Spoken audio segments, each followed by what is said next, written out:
제5절 모범생활의 실제.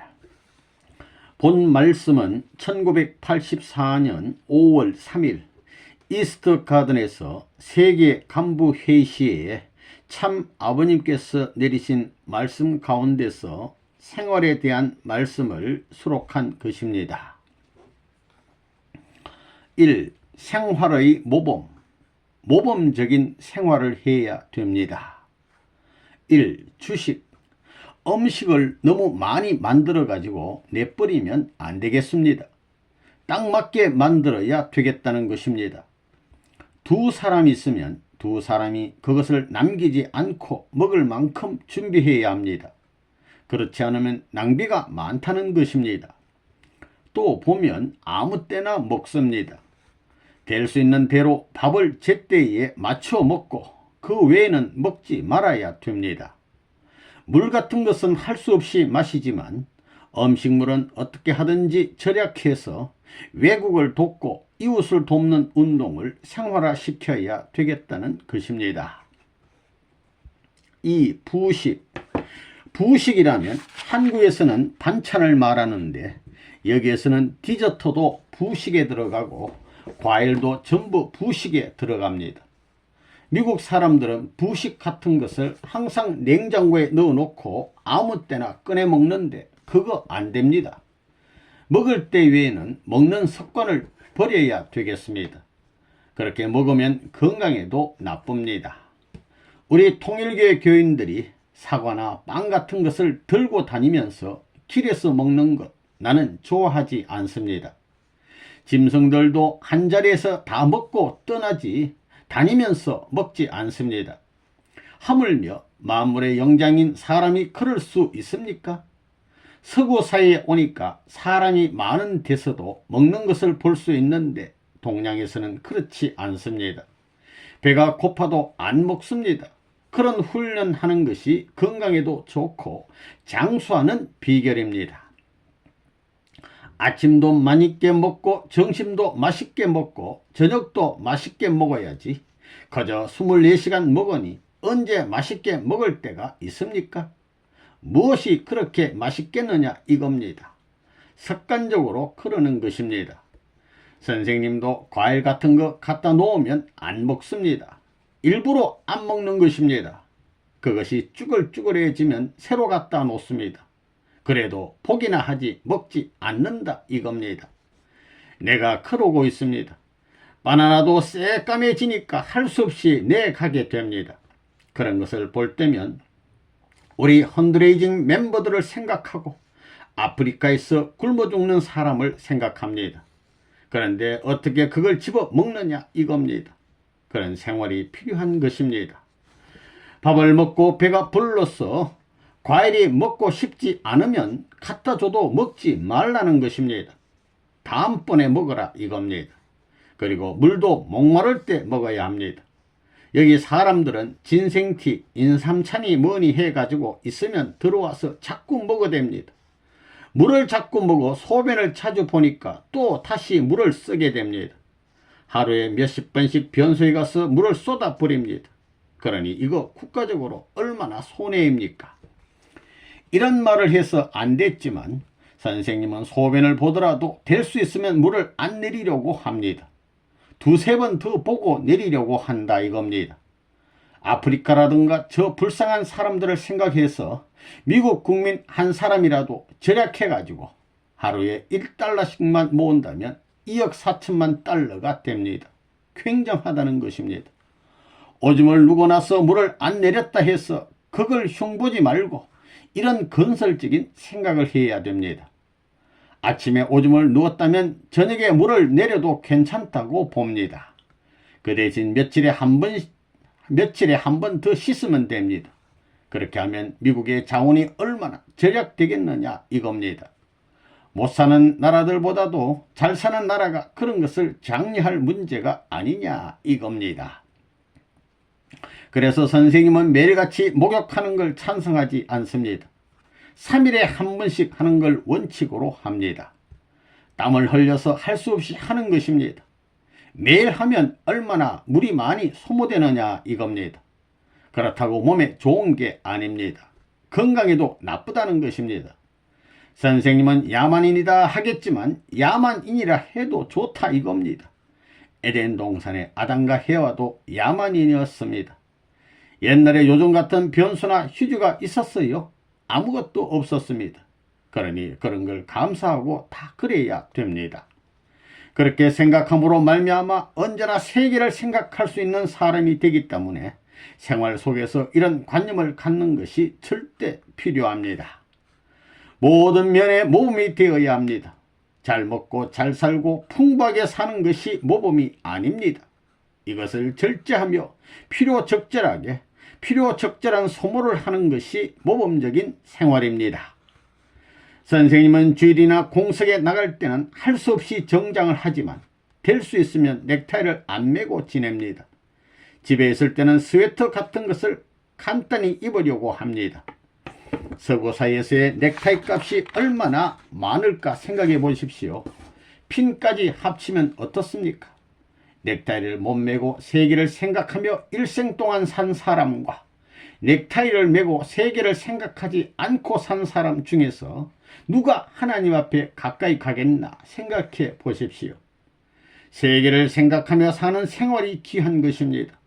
그렇다고 명령하는 건 아닙니다. 먹는 것이 죄라고는 하지 않습니다. 정 먹고 싶으면 먹어도 괜찮지만 될 수 있는 대로 그렇게 하는 것이 건강에도 좋고 또 습관을 들이면 참 편하다는 것입니다. 여러분, 그 음식을 해보니 시간이 얼마나 많은지 알겠지요? 그것은 세끼 먹기 위해 시간을 많이 소모했다는 것을 말합니다. 또 사과 하나 먹겠다고 냉장고를 열고 콜라 한 컵 마시려고 왔다 갔다 하면서 정신적 소모가 얼마나 많습니까? 식사 때만 먹는 습관이 필요합니다.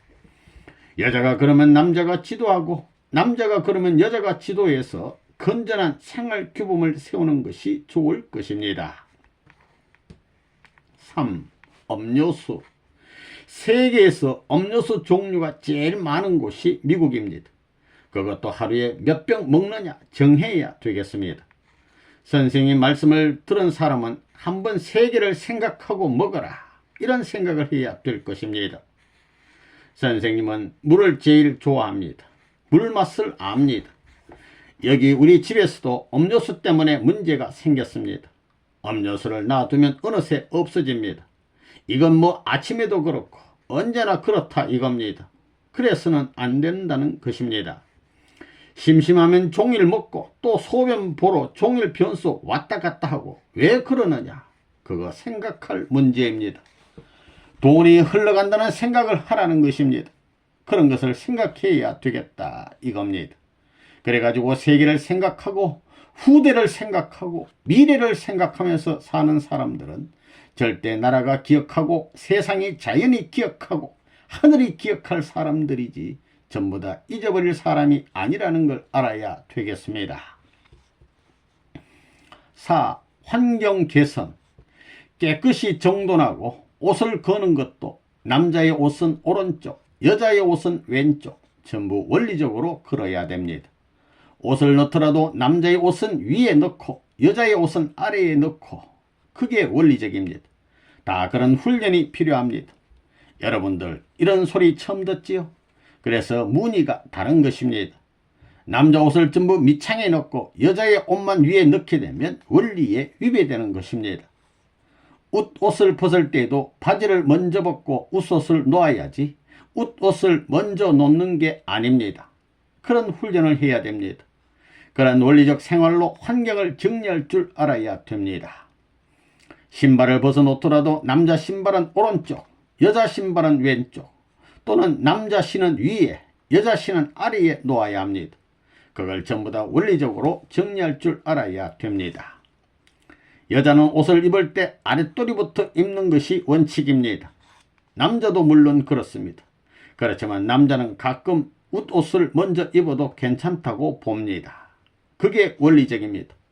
여러분은 그런 것을 알고 생활부터 정리해야 합니다. 원리가 생활 철학이라는 것을 알아야 됩니다. 그런 관점에서 서양 식탁을 선생님이 보게 되면 이건 뭐 전부 안 맞습니다. 그러니까 원리적인 기준, 주체 대상이란 개념을 중심 삼고 언제나 생각하면서 여러분이 우주의 질서의 보조를 맞출 수 있는 생활 방식을 취해야 됩니다.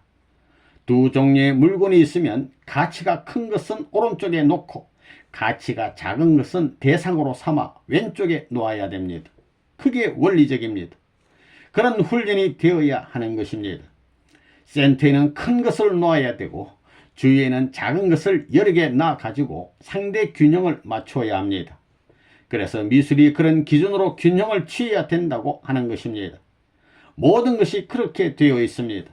그렇기 때문에 나무도 센터 하나를 높임으로써 그 외에 많은 것이 균형이 취해지는 것입니다. 모든 것이 그렇게 되어 있습니다. 그런 것을 전부 자연법과 더불어 원리법에 적용할 수 있는 사고방식을 가져야 됩니다. 여자들은 옷을 입을 때 진한 것을 위에 입고 연한 것을 아래에 입지요. 그게 다 자연의 이치입니다. 발은 어떻습니까? 발도 거기에 상대적 관계를 생각해야 됩니다. 아래에 연한 것이 오면 발은 또 조금 진하고 전부 조화를 생각해야 됩니다. 그래서 예술도 발달하는 것입니다. 5. 주거생활 문제 1. 전기. 전기 문제를 생각해 봅시다. 이건 밤에 자면서도 불을 켜놓고 잡니다. 그래서는 안 된다는 것입니다. 불이 없으면 못 자는 병적인 사람은 밤에 자지 말고 낮에 자라는 것입니다. 그렇지만 사람은 밤에 자게 되어 있는 것이지 낮에 자는 건 전부 병입니다. 사는 집에서는 전기 관리를 잘 해야 됩니다. 그래서 선생님은 나올 때 전기 한번 쓱 보고 불이 환하게 켜놨으면 가스 끄고 나옵니다. 그렇게 습관을 들이는 겁니다. 여기까지 내려왔다가도 생각나면 가스 끄고 내려옵니다. 그런 게 필요합니다. 더욱이나 외출할 때는 그것이 필요합니다. 미국에 2억 4천만이 그러면 그거 얼마나 소득이냐 이겁니다. 이 수도.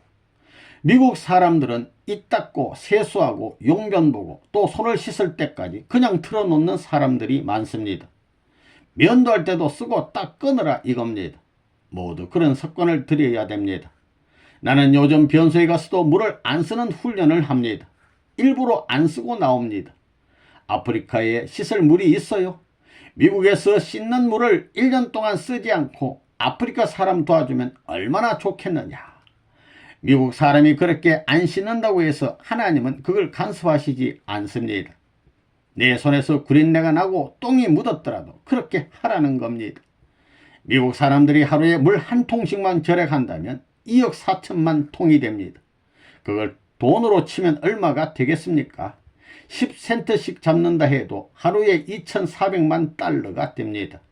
하루에 2,400만 달러면 1년이면 776억 달러입니다. 776억 달러의 돈을 세계를 위해 도와줄 수 있다는 것입니다. 1년에 776억 달러라는 방대한 소모를 생각해 보십시오. 3. 전화. 내가 처음 벨베데에 왔을 때 한 달 전화 요금이 4,800달러나 나왔습니다. 그래서 이놈의 자식들 당장에 조치해야 되겠다고 야단을 했더니 다음 달에는 1,800달러로 내려가게 되었습니다. 이렇게 소모가 컸다는 것입니다. 쓸데없는 전화가 많다는 것입니다. 매일 옆에 내 사내 녀석이 앉아가지고 I love you, I love you 이러면서 날마다 전화하지요. 아침에 하고 저녁에 하고 말입니다. 그거 필요 없습니다. I love you를 한 달에 한 번만 해도 충분합니다. 한 달 동안 아침 저녁으로 I love you 하고 나중에 변하는 것보다 낫다 이겁니다. 적극적으로 I love you, I love you 하는 것보다 한 달에 한 번 심각하게 눈물을 뚝뚝 흘리면서 I love you 하는 것이 더 좋은 것입니다. 전화 안 걸 때는 뭐 하루에 100번 해도 괜찮습니다. 전화 걸어가지고 쓸데없는 얘기를 하니까 그렇습니다. 그런데 왜 쓸데없이 낭비하느냐? 그거 생각할 필요가 있습니다. 4. 가구. 가구는 관리만 잘하면 몇 년 두더라도 깨끗할 텐데 1년도 못 돼 고장이 납니다. 그런 것을 다 귀하게 여기고 귀하거든 사랑할 줄 알아야 됩니다. 가구 같은 것은 일생 동안 관리하더라도 깨끗합니다. 가구를 사랑해야 된다 이겁니다. 가구도 여러분이 늙어 쭈글쭈글해지면 좋아하지 않는 것처럼 상처를 입히면 좋아하지 않습니다. 그렇기 때문에 선생님은 될 수 있으면 가구를 한 곳에 놓고 씁니다. 그것이 딱 균형을 잡았기 때문에 이동하는 것을 싫어하는데 여자들은 그런 걸 좋아하지 않습니다. 그래서 옮기다가 깨뜨리기도 합니다. 조화를 이루어놓고 그것을 바라보며 예술품으로 감상할 생각은 안 하고 전부 다 장난감으로 생각합니다. 그게 틀렸다 이겁니다. 5. 비품. 사진이라든가 액세서리 여러가지 장난감들도 필요합니다. 그런 구조를 맞출 줄 알아야 합니다. 그것이 비싸다고 그러는 것이 아닙니다. 자기의 모습을 보고 자기가 어떤 타입이니 어떤 타입으로 만든다 하더라도 쓱 봐가지고 그냥 어울려야 됩니다. 그 다음에는 모든 것을 관리해야 됩니다. 쓱 보면 그 모든 것이 하나인 것으로 생각되고 모든 것이 조화되어 하나의 예술품 속에서 내가 산다 하는 생각이 필요한 것입니다. 6. 의류. 그 다음에는 입는 것이 문제입니다. 남자의 양복은 단추가 떨어지면 안 됩니다. 기울어져도 안 된다 이겁니다. 어떤 쪽에는 4개가 달려있고 어떤 쪽에는 3개가 달려있고 그래서는 절대 안 됩니다. 그때는 1개를 잘라서라도 단추를 3개로 맞추어야 됩니다. 여자들은 그런 걸 알아야 됩니다. 남편이 옷 입을 때 그런 관리를 해줄 줄 알아야 된다 이겁니다. 요즘 미국에서는 청바지를 많이 입는데 길게 했다 짧게 했다 넓게 했다 좁게 했다 크게 했다 작게 했다 변화가 심합니다. 그거 누가 그런 노름을 하느냐. 장사꾼들이 물건을 팔아먹기 위해서 그러는 것입니다. 그걸 알아야 됩니다. 유행을 장사꾼들이 만든다는 걸 알아야 됩니다. 소비자들은 유행이라는 것에 쏘가 사는 겁니다. 우리 무은이들은 패션 좋아하는 거 아닙니다. 중도를 가야 합니다. 세상 사람들은 올라갔다 내려갔다 하지만 우리는 그냥 가니 평균적으로 손해 안 봅니다. 남들은 찢고 뽑고 하면 우리는 조금 하고 누가 커튼 머리를 하면 우리는 조금만 손질하고 그런 것이 필요합니다. 유행은 한 3년이면 또 돌아오는 것입니다. 몇 해 지나면 그것이 또 돌아옵니다. 일이 없어 노는 사람이나 그렇게 시간 보내지 우리가 언제 그렇게 할 수 있느냐 이겁니다. 그렇기 때문에 선생님은 의복 같은 것을 살 때는 될 수 있는 대로 박앤세일 기간에 쓱 보고 삽니다. 미국에서는 돈 없는 사람도 생활할 수 있고 돈 있는 사람도 생활할 수 있는데 돈 없는 사람도 멋지게 생활할 수 있는 길이 박앤세일 시장을 이용하는 것입니다.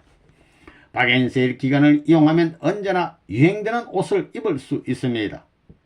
여름이 오면 봄철의 물건을 할인해 파니까 철은 지나갔지만 1년쯤 지나서 봄철기에 옷을 입을 수 있습니다. 언제나 유행 옷을 입는다 그 말입니다. 아주 절약이 됩니다. 2년치를 사놓더라도 제철의 옷 3분의 1 값이면 됩니다. 선생님은 여기 뉴욕 지역의 가구 상점, 의류 상점, 무슨 상점 다 훤히 압니다. 내가 물건을 싸게 사는 곳을 다 압니다. 그렇지만 멋있는 것을 삽니다. 자, 한 분은 말입니다. 코트를 샀는데 그게 $500 가까운 것인데 할인해서 $70에 샀습니다. 그 옷이 컬러가 좋습니다.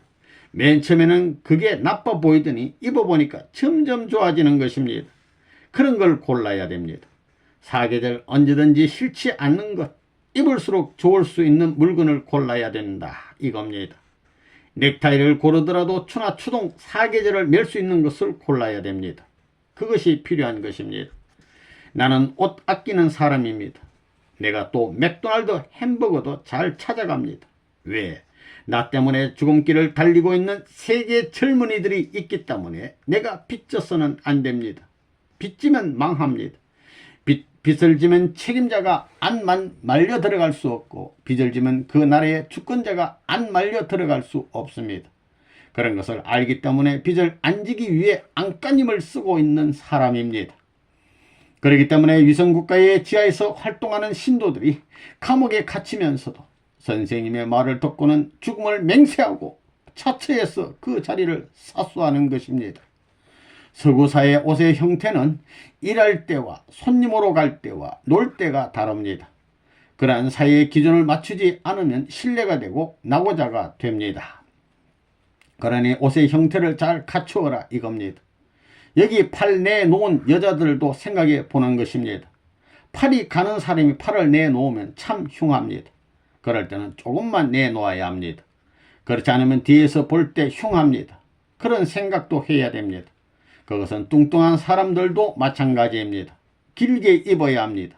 될 수 있으면 가려라 이겁니다. 그거 생각해야 됩니다. 또 뚱뚱한 사람은 색깔이 진한 옷을 입어야 됩니다. 연한 옷을 입으면 더 뚱뚱해 보입니다. 그런 것을 전부 생각할 줄 알아야 됩니다. 이 뚱뚱한 사람들은 저 여자들처럼 배가 나오면 걷는데도 힘듭니다. 그럴 때는 어떻게 커버하는가를 생각해야 됩니다. 배가 나오면 위가 아래보다 커서는 안 됩니다. 그렇기 때문에 그런 것도 생각해서 옷을 입을 때는 될 수 있는 대로 색깔이 진한 옷을 입어야 된다는 것입니다. 뚱뚱한 여자는 머리를 절대 크게 하지 말라는 것입니다. 머리를 작게 하고 구두를 신는데도 될 수 있는 대로 좁아 보이는 것을 신어야 합니다. 머리도 크고 신발도 크면 이게 뭐 곰 같습니다. 그래 한 가지라도 좀 작다는 무엇이 있어야 남들이 그것을 보고 그래도 발은 작다 하는 동정이라도 하는 것입니다. 뚱뚱한 사람은 목걸이를 하더라도 크게 하면 안 됩니다. 될 수 있는 대로 작고 가늘게 해야 됩니다. 귀걸이를 하더라도 작은 것을 하라는 것입니다. 그것까지 다 생각해야 됩니다. 그리고 뚱뚱한 여자는 그럴 때는 될 수 있으면 바르게 걷고 보폭을 작게 떼야 합니다. 특히 여자들은 색깔을 잘 맞춰야 됩니다. 여자들은 조화가 절대 필요합니다. 나는 넥타이 매는 걸 싫어하는 사람입니다. 왜냐? 인류가 죽어가고 있는 실정을 알고 통일교의 교인들을 지도하는 내가 그럴 수 없다 이겁니다. 그러나 남자가 자기 부모라든가 높은 사람을 찾아갈 때는 그것을 다 갖추어야 합니다. 넥타이 매는 식은 여러 가지가 있습니다. 그렇지만 자신이 단정한 폼을 취할 줄 알아야 됩니다. 남자나 여자나 신발이 중요합니다. 옷에 따라서 맞춰 신어야 합니다. 신발을 보고도 사람을 평가할 수 있습니다. 신발을 척 뒤집어보고 그 사람의 행동이나 성품을 다 알 수 있는 것입니다. 신발이 다른 모양을 보면 다 알게 됩니다. 이 사람은 교육을 못 받은 사람이다, 아니다를 대본에 평가하는 것입니다. 그래서 신발도 양쪽이 똑같이 따라야 됩니다. 그래서 동양 사람들은 사람을 대할 때 신발을 어떻게 신느냐를 봅니다. 발에 대한 관심이 많습니다. 발이 어떻게 생겼느냐, 특히 결혼할 때 얼굴을 보고 나서 먼저 손과 발을 봅니다. 중국 같은 데서 발을 조그맣게 하는 것도 다 그런 의미에서입니다. 발이 작아야 기골이라고 생각하는 것입니다. 선생님은 몸은 큰데 반비례적으로 손과 발이 상당히 작습니다. 그 대신 두껍습니다. 선생님은 그런 것을 보고 판단할 수 있습니다. 그래서 여자는 이런 것이 이상형이고 남자는 이런 것이 이상형이다 하는 것을 싹 잡을 수 있습니다. 벌써 아기를 잘 낳겠다 못 낳겠다 하는 것을 대본에 압니다. 이 교회 생활, 기도 생활. 기도 생활이 필요합니다. 우리의 신앙 생활이 부업이 아니라 주업이라는 것을 알아야 됩니다. 이 집회에 참석하는 것이 절대 필요합니다. 왜 그러냐면 수평을 만드는 것이 절대 필요하기 때문입니다. 집회에 참석하면 물처럼 언제나 수평을 취할 수 있습니다. 3. 배움. 언제든지 배워야 합니다. 영적 지식과 육적 지식이 절대 필요합니다. 모르면 안 된다 이겁니다. 더욱이 신앙생활을 하는 사람은 영적인 지식과 육적인 지식이 얼마나 차 있느냐 하는 것을 언제든지 감정해야 됩니다. 영적인 지식이 언제나 앞서야 된다 하는 것을 알아야 됩니다. 신앙생활을 하는 데는 반드시 몽시가 있고 암시가 있고 계시가 있는 것입니다.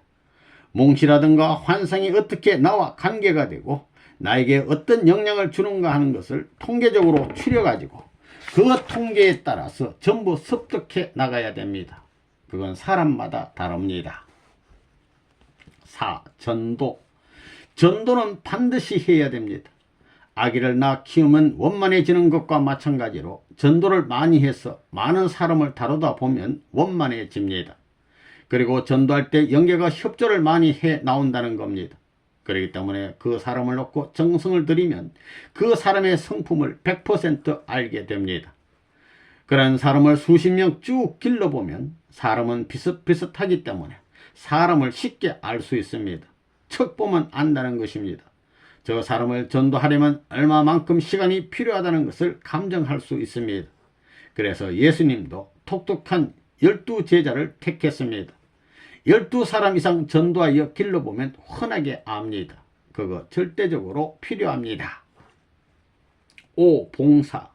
봉사란 사랑하며 위하는 것입니다. 6. 탕감길. 탕감길을 가야 됩니다. 전체가 특별히 정해서 탕감을 위한 기도를 한다든가 각자가 1년에 몇 번씩 자체의 탕감길을 간다고 하는 기간을 두고 특별 기도를 해야 됩니다. 그것을 통해 무슨 일이 생기느냐? 그런 일을 하면 자연히 슬픈 일, 어려운 일이 탕감됩니다. 그렇기 때문에 공동생활을 할 때 내가 먼저 저 사람의 일을 책임지고 하겠다 하는 마음이 얼마나 귀한지 모릅니다. 7. 화목.